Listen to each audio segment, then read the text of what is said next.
Star प्रवाह वाहिनीवरील मी सावित्रीबाई ज्योतिराव फुले या मालिकेने 14 जून रोजी प्रेक्षकांचा निरोप घेतला। मात्र आता या मालिकेच्या प्रेक्षकांसाठी एक मोठी आनंदाची बातमी समोर येत आहे। स्टार प्रवाह वाहिनीने या मालिकेला अचानकपणे बंद केल्यामुळे स्टार प्रवाहावर अनेक प्रेक्षकांनी नाराजी व्यक्त केली होती।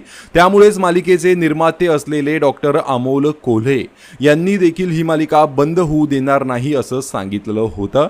आणि आता मी सावित्रीबाई ज्योतिराव फुले ही मालिका कुठे आणि कधी पाहायला मिळणार याची माहिती सुद्धा स्वतः अमोल कोल्हे यांनी दिली आहे। ही मालिका आता कोणत्याही वाहिनीवर नाही तर तुम्हाला YouTube चॅनलवर पाहायला मिळणार आहे।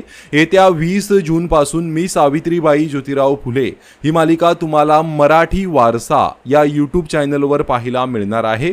20 जून पासून बुधवार आणि शनिवारी ही मालिका संध्याकाळी 6:30 वाजता प्रसारित होणार आहे। त्यामुळे या मालिकेच्या प्रेक्षकांसाठी ही एक मोठी आनंदाची बातमी आहे। तर मी सावित्रीबाई ज्योतिराव फुले ही मालिका तुम्ही पाहणार का आणि ही मालिका पुन्हा सुरू होत आहे याबाबत तुमची काय प्रतिक्रिया आहे कमेंट करून नक्की सांगा। धन्यवाद।